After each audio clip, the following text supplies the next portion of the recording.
udbhavaḥ sundaraḥ sundō ratnanābhaḥ sulōchanaḥ arkō vājasanaḥ śṛṅgī jayantaḥ sarvavijjayī. Udbhavaḥ. Udbhavaḥ means the ultimate, udbhava, to come into being. If anything has to come into being, if the unmanifest has to become the manifest, somebody must have created it. So udbhavaḥ means, Bhagavan means over there, I am the very source of all creation. This different namas but with the same meaning has come earlier also. He is the ultimate cause. He is the ultimate source. Beyond him there is no source at all. For everything we in our realm, pluralistic world, we have this cause-effect relationship. So any effect we see should have a cause. There is a cause for it. If we see smoke outside the window, we know fire is there, because smoke cannot be without fire. So cause-effect relationship is always there. Fire is the cause, smoke is the effect. Similar, we are all there, we have a cause, we are an effect. So we are all there, there must be a cause for us, our parents. So in this realm, everything is related through a cause-effect relationship. So we can keep on searching for the cause, because when we see an effect, the intellect always wants to inquire into it, investigate into it and go behind it and wants to know what is the cause. What is the cause of the universe? How did it come? That is what science is all about. So when we keep on moving further and further behind, we come to Bhagavan. He is the cause of everything. Does he have a cause? No, there is no cause for him at all. If he had a cause, then that cause would have become Brahman. So somewhere it stops. It started from there. We need a starting point. So therefore, when Bhagavan is defined or indicated to us, they say uncaused cause. He is the cause for everything. Does he have a cause? No, there is no cause for him. So therefore, it's a way of saying uncaused cause for everything. The ultimate cause for everything. Beyond that, there is nothing at all. So udbhavaḥ, he is the one from whom everything has come. From the ocean, the waves get created, they rise. In the ocean, everything exists. All the waves, they are nurtured and nourished only by the oceanic waters. So the waves dance about, play about, make noise, collide one with the other, sometimes become small, sometimes become big, they grow. And finally, they all disappear into the ocean itself. So we can say ocean is the ultimate cause for all the waves. Similarly, we have all the worlds being created, and in every world we have things and beings. There is infinite variety. So all that is created by him. Somebody should be there to support it and maintain it, look after it, nurture it, nourish it. Bhagavan alone looks after everything. Yoga kshemam vahamyaham, he said. It's my responsibility to look after both your yoga and kshema.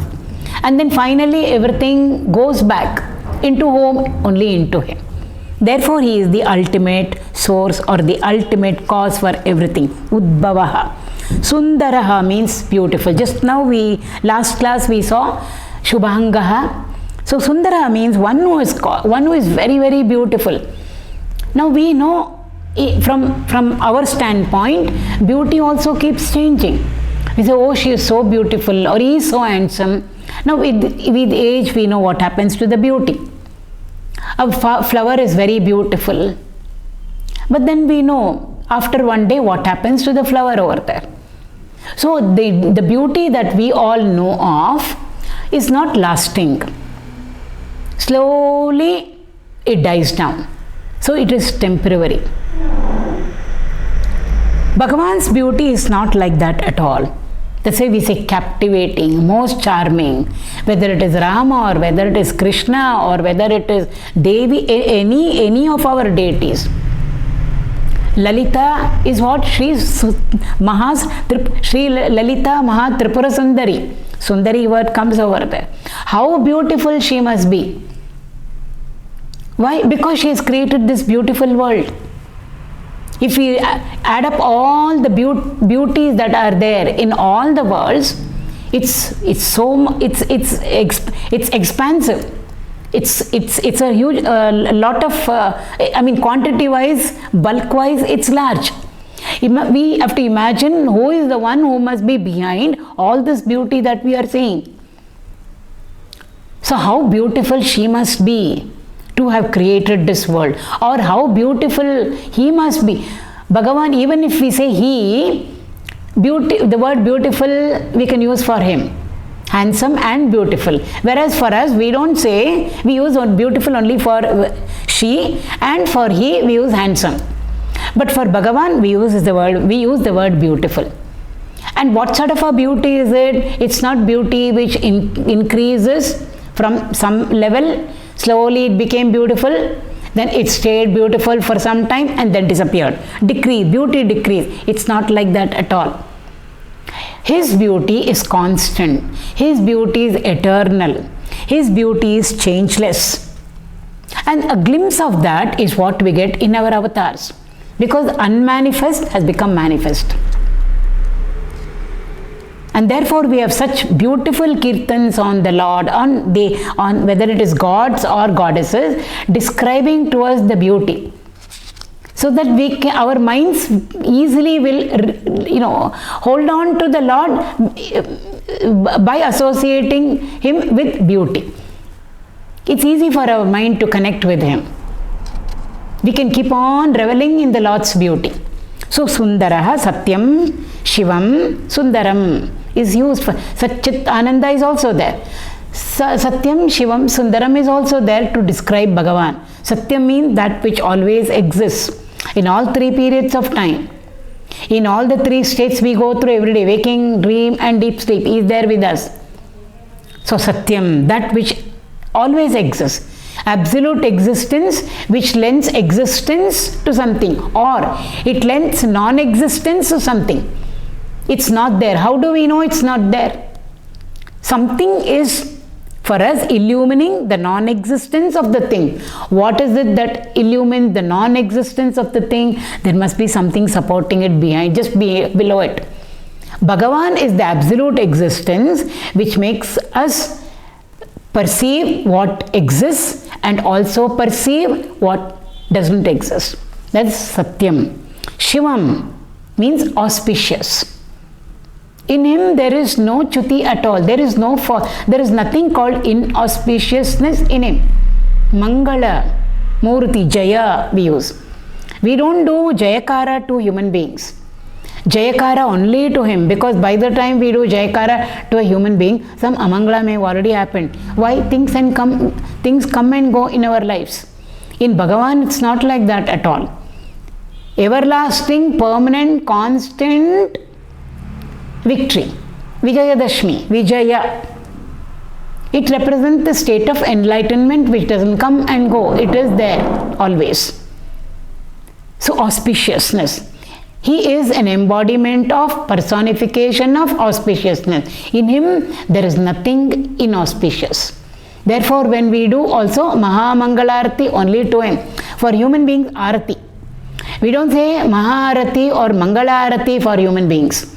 So Mangala Arati only for Bhagavan. Why? Mangala word over there means auspiciousness. He is beyond both auspiciousness and inauspiciousness.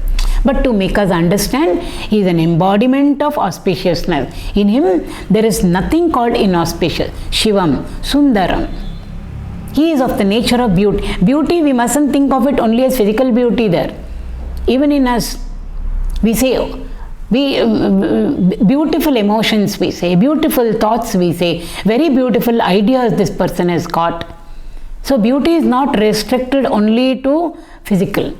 In our case also we say beauty at all three levels, physical, mental and intellectual. Bhagavan is all beauty. A glimpse of that beauty is what we see in a human being, whether it is at the physical level or the mental level or at the intellectual level. A person is very beautiful, physically very beautiful. a glimpse of his beauty is what we are saying. A person is very emotionally beautiful, very good, noble, virtuous. We are seeing a glimpse of him there. Intellect, very brilliant, sharp, extremely brilliant, very wise person. A glimpse of his beauty is what we are saying at the intellectual level. So sundaraḥ. Sunda means one who has got great compassion for all of us. Mercy, tenderness, sympathy and empathy. Because we all know how many mistakes we make. We say sorry, Bhagavan. Bhagavan says, okay, next time I'm sure they won't do this mistake. Still we continue to do the same thing. 25th time, 125th time also we are doing it. Anybody else wouldn't forgive us. They wouldn't. They would say, my compassion, you are beyond my compassion. You are beyond my affection. But Bhagavan is not like that at all. He is an ocean. Karuna Samudra we say. Karunya Sindho we say. So he is an ocean of compassion, mercy, tenderness, kindness. How many of our times we make the same mistake? Or how many times we make grave mistakes in our life? Still he is the only one who can forgive and put us onto the right path again. He wants all of us to ultimately reach him and become him. So he keeps on forgiving us, forgetting and forgiving. So therefore Sundaha means one who has got lot of, so which means he should have a lot of patience also. Earlier one of the namas of the Lord indicated that to us also. How patient he is with all of us. Because he knows we as human beings will keep on doing mistakes. Because we are tempted in so many ways. So how much of compassion does he have? Infinite compassion here. Because if he's got little compassion, he's already invested it in this devotee. Maybe he has no compassion for me. No, he is an ocean of compassion. So for all of us, he has got any amount of compassion. Still, at the source level, has it decreased? Has it depleted? No, it's still full. So he is the only one who can give to us whatever we want in infinite measure. Whether it is love we want from him, whether it is compassion we want from him, kindness, tenderness, all of that he can give to us in infinite measure. And still the source is infinite. Nothing got depleted over there. Sundaha. Ratnanābhaḥ. Ratna means gem. Nābhaḥ means navel.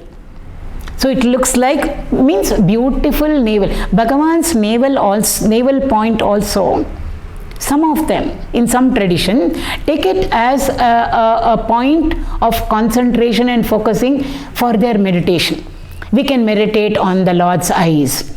We can meditate, means focusing where the mind should go and focus over his beautiful face or his lovely chest or his navel point or his feet.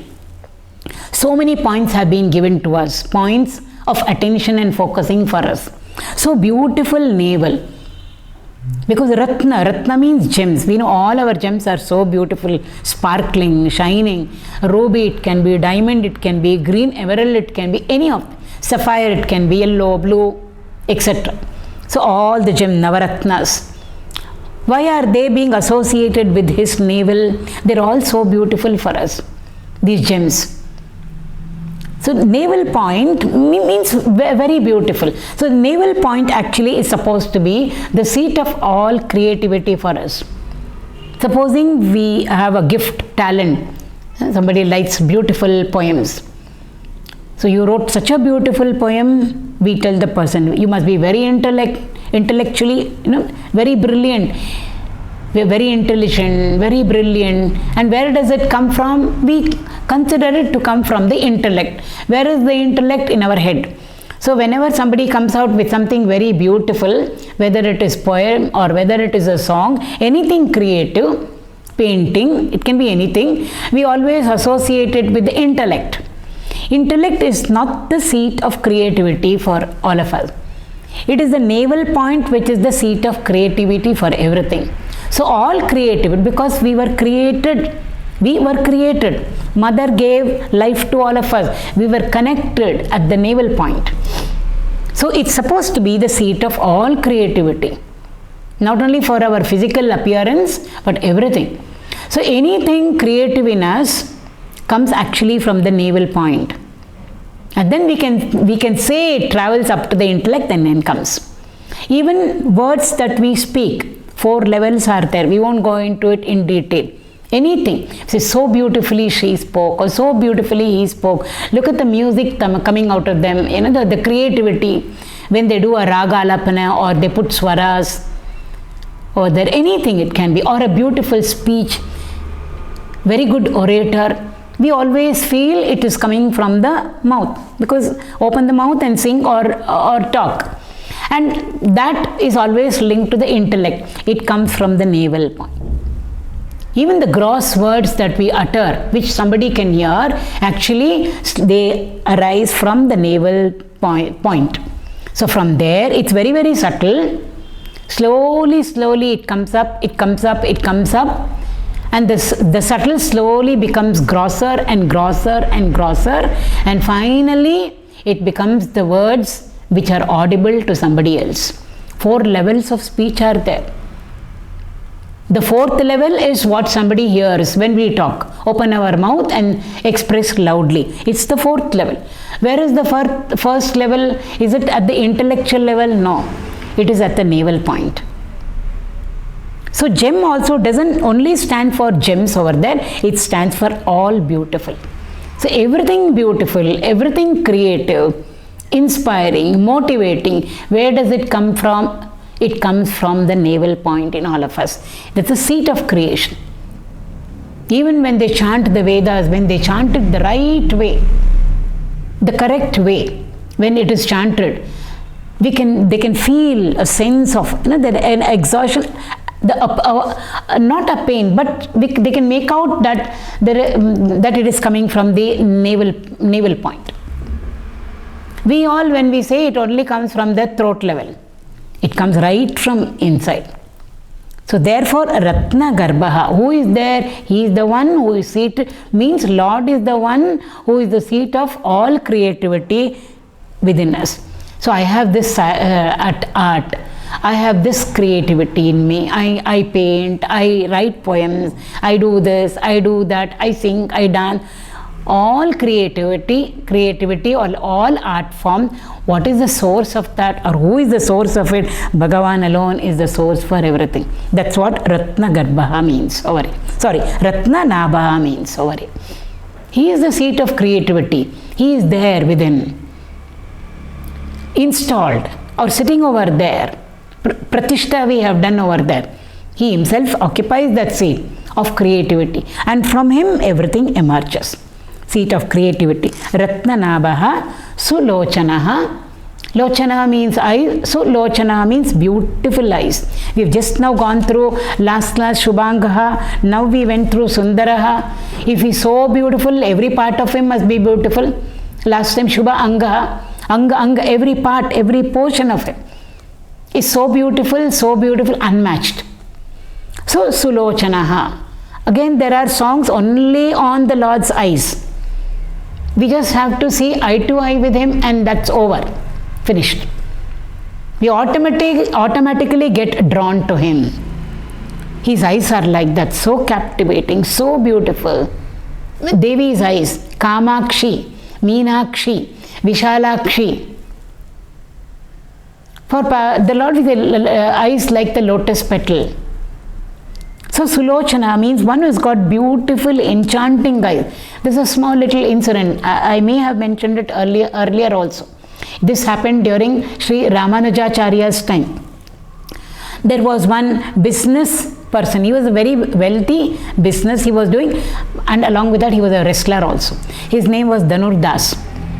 He was associated with a dancer, temple dancer, and always he was going around with her.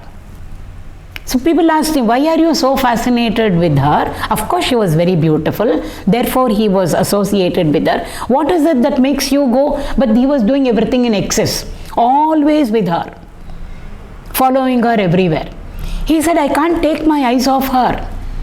What is it that attracts you? He said, her eyes. Her eyes are like nobody else's eyes. I have fallen for her eyes, he said. So when they are moving around in Tamil Nadu, it will be very, very hot. He'll always be seen with an umbrella over her head, so that she doesn't get exhausted. When we are exhausted, the eyes will tell. So he was so much fascinated with her beautiful eyes. One day it was the temple Utsavam of Srirangam temple. So everybody is lined up over there. Bhagavan's Utsava Murti is going to come. So there will be Mangala Vadya, and then the Utsava Murti is going to come. Everybody is lined up on the road over there. All of them have turned in the direction in which the Lord's procession is going to come. Utsava is going to come. Ramanujacharya also was standing over there. And then he noticed this Dhanurdas and that temple dancer over there. And what was he doing? He had an umbrella over her head. He was holding it. And instead of looking towards the direction in which the Utsava is going to come, the procession, Lord's procession is going to come, he was turned the other way around and looking at her eyes. Ramanujacharya saw this. And when a master sees, just now we have seen sundō, great compassion. Once the master is overwhelmed with compassion and chooses to reclaim a person, redeem a person, the person is redeemed. That Guru's kripa drishti must, fall on us, that's all. If his kripa drishti falls on us, we have already been uplifted. So he saw what was happening. He approached Dhanurdasa and said, "Why have you turned in the other direction? Probably his back was facing the Utsava. Everybody is turned onto the side, in the direction in which the Utsava is coming. Why are you turned on the other side?" He said, "Sir, her eyes. I can't take my eyes off her eyes." Ramanujacharya then told him, "So beautiful?" "Yes, they are very beautiful." He said, "Incomparable." Then Ramanujacharya told him, "Supposing I show you a pair of eyes more beautiful than this?" He said, "Impossible. I don't think there is a pair of eyes more beautiful than this. Impossible." He said, "But if I show you?" He said, "If you show me a pair of eyes more beautiful than this, I will drop my association with her and follow whosever pair of eyes is theirs." He was ready to drop. He said, Sure. Then he said, "Follow me and come." Then Ramanujacharya, along with Dhanurdasa, the dancer also came. They walked up to the sanctum of Sri Ranganatha, and Sri Ramanujacharya prayed to the Lord, to Lord Ranganatha. And he said, "This is the chance, Lord, an occasion for you to redeem this person. He is only fascinated by a pair of eyes. If you can show him your most enchanting, captivating pair of eyes, which is the best, I'm sure he'll turn towards you. Just one glance towards him." The Lord answered Ramanujacharya's prayers. As Dhanurdasa was seeing the idol of Sri Ranganatha over there, the eyes of the Lord moved. It's recorded. Moola Murti I am talking about, not the Utsava Murti. The Moola Murti, the idol inside the temple. Eyes moved.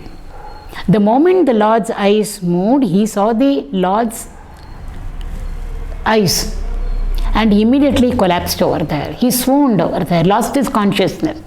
When he came back to his senses, he said, "I have never ever in my life seen such a pair of captivating, enchanting eyes. From today onward, I am going to become the dasa, the slave of those pair of eyes." He immediately changed and became a great Vaishnavite and followed Sri Ramanujacharya. He was one of the great devotees of Sri Ramanujacharya. Even the temple dancer also changed, transformed for the better. She also became a devotee of Ramanujacharya. Sulōchanaḥ, captivating eyes of the Lord. In Krishna's stories, we come across this. One look of Krishna, and we know how the gopis forgot everything. So how beautiful the Lord's eyes must be. Sulōchanaḥ. Arka is the sun. We've gone through many, namas of the Lord. different namas with the same meaning. Arka means one who is Surya Bhagavan himself. What is it? He is the one who gives to us heat, and he is the one who gives to us light. Without sun's heat, nothing, and none of us can survive on the planet. Most important thing that we need in our lives is heat and light. Heat. To find out whether a person is alive or dead, they touch the person's body and see if there is warmth. Who gives warmth to us? Surya Bhagavan only gives to us warmth. So all of us, constant normal temperature is maintained. Warmth is there. Who gives to us warmth? Bhagavan himself in the form of the sun gives warmth to us and to the whole world around us and about us. So warmth we need, heat we need, light also we need. Without light, none of us can function. So therefore sun is the most important thing for us. Therefore he is called as Pratyaksha Brahman, Surya Narayana.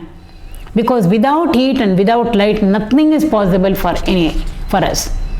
Therefore we can see the sun, but we can't see Brahman. Therefore he is for us manifest Brahman for all of us. That is why so much of importance to the sun. So Arka means sun. So the heat and the light that comes from the sun is very, very essential for all of us to serve. Not only we, the plant kingdom needs it, the animal kingdom needs it. Photosynthesis, if light is not there, nothing will grow. So no agriculture, no food for us. So plant kingdom needs light more than what we need. Light and heat. We know in winter our growth is so stunted. Nothing grows in winter. But the moment Chaitra comes, spring comes, everything grows. So therefore Arka, Lord Sun, Shiva, Vishnu himself is Lord Sun, Surya Narayana. Vājasanaḥ means one who gives to us food. Food is not in the sense the quantity that we eat. The nutritive value that is there in the food is being indicated over here.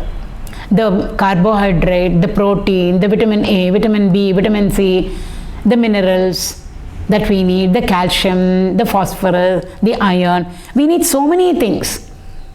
Our food contains all of this. That is why they say balanced diet.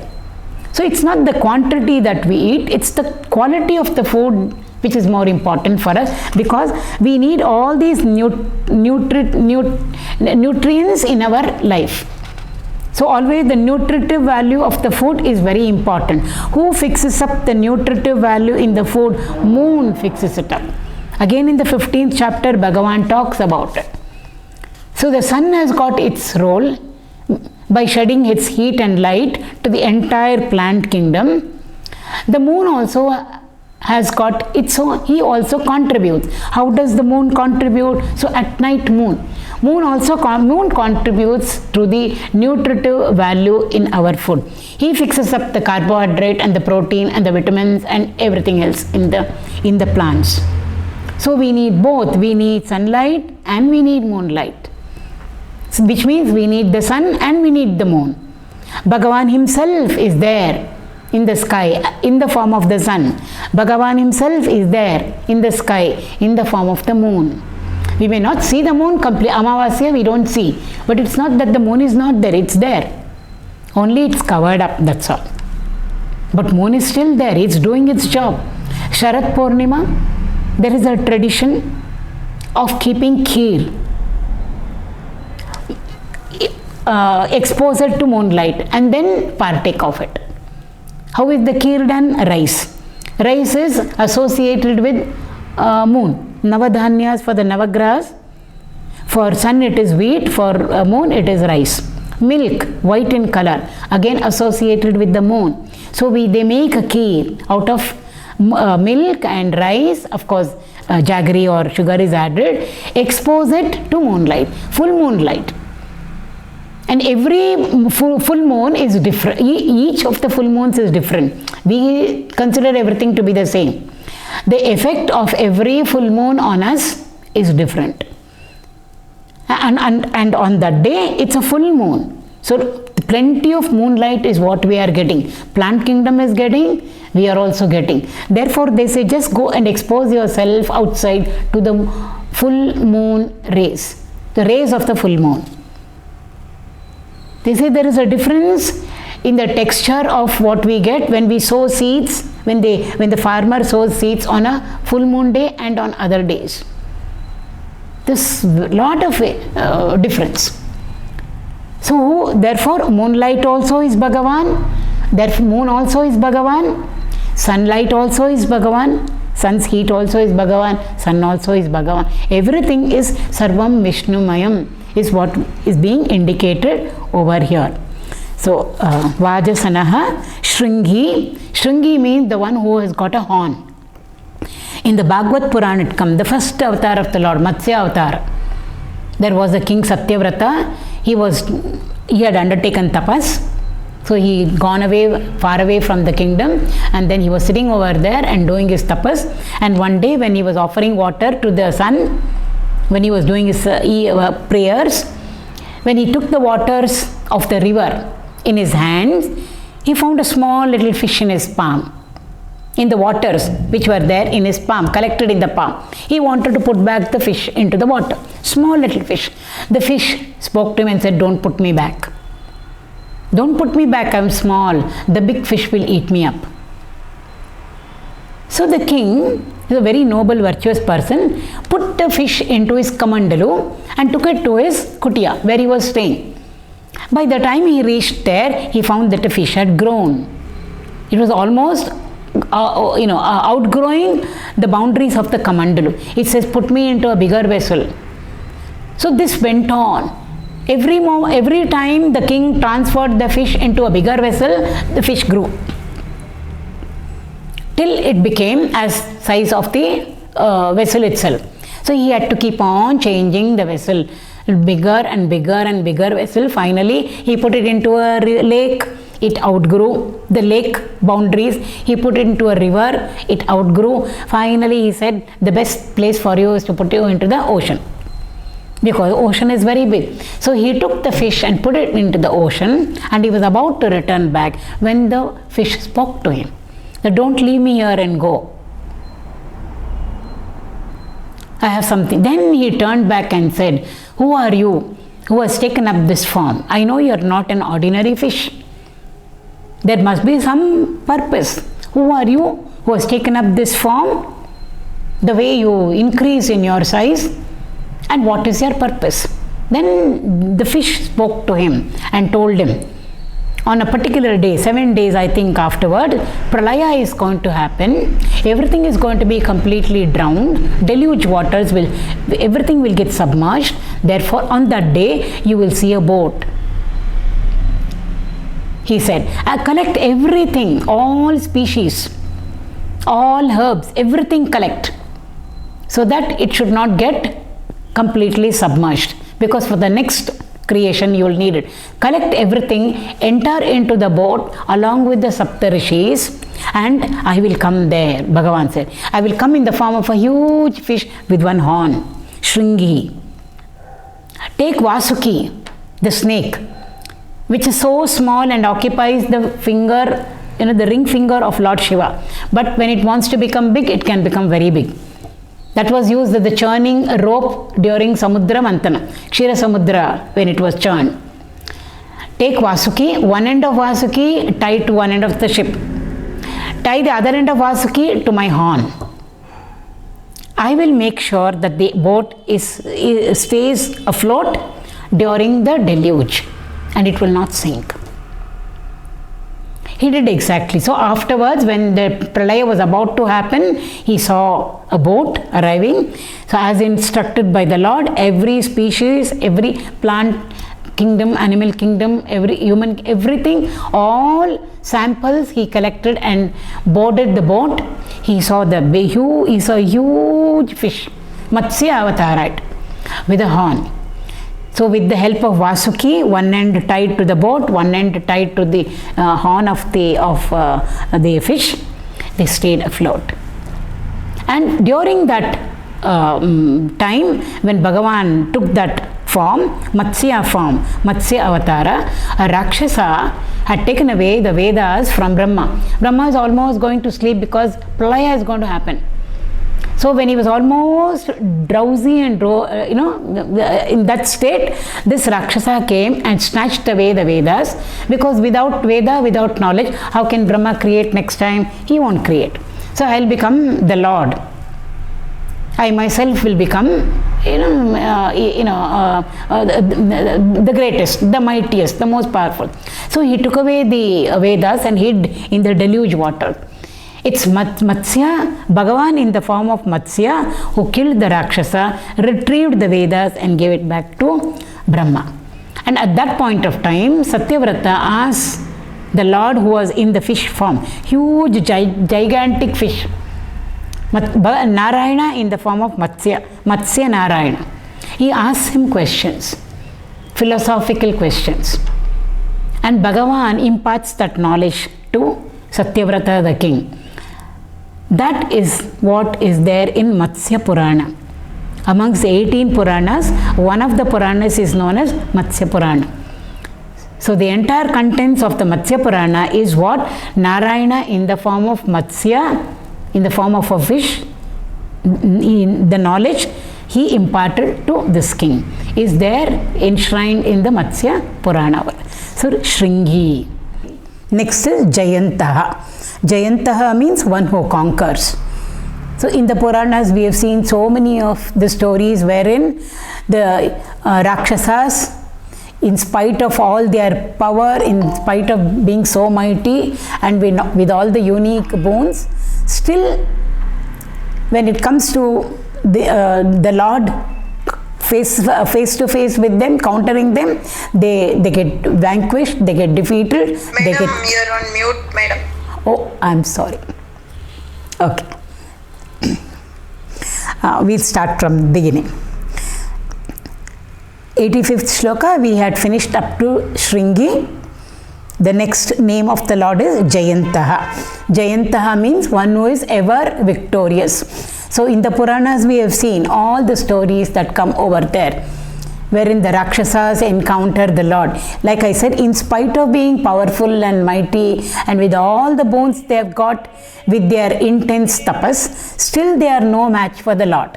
It's always the Lord who wins a victory over them. Why?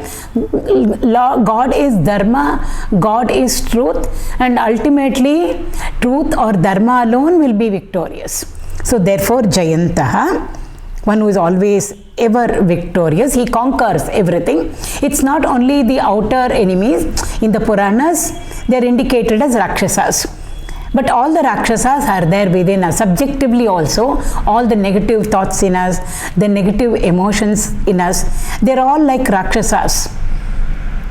And therefore we need the Lord's grace and help and blessings to be able to conquer or to transcend or to completely vanquish and go beyond these negativities within us. So both external and internal is included over there. Ultimately, if we have to conquer our weaknesses, our negativities and move towards positivity, refrain from walking the path of unrighteousness and walk the path of righteousness, we know it's not so easy. And therefore we need the Lord's grace and blessings for that. Jayantaḥ. So sarvavijjayī can be split into two words. Sarvavit means one who knows everything. Sarva means all. Vit means to know. So sarvavit means one who knows everything. Jayi means victorious. So we can interpret it as two also. Bhagavan is the one who is omniscient, who knows everything, not the way we know things. He is the knowing principle just behind all that we know, and also he is the knowing principle just behind all that we do not know also. Both have to be illuminated for us. We need to know what we know, and we also need to know what we do not know, so that we can work on those areas which are unknown to us. Or I am ignorant of this, I want knowledge of that.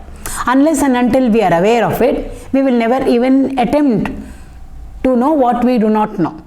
So the knowing principle in each one of us, just behind our knowledge and our ignorance, that is what is indicated over here as omniscient, sarvavit.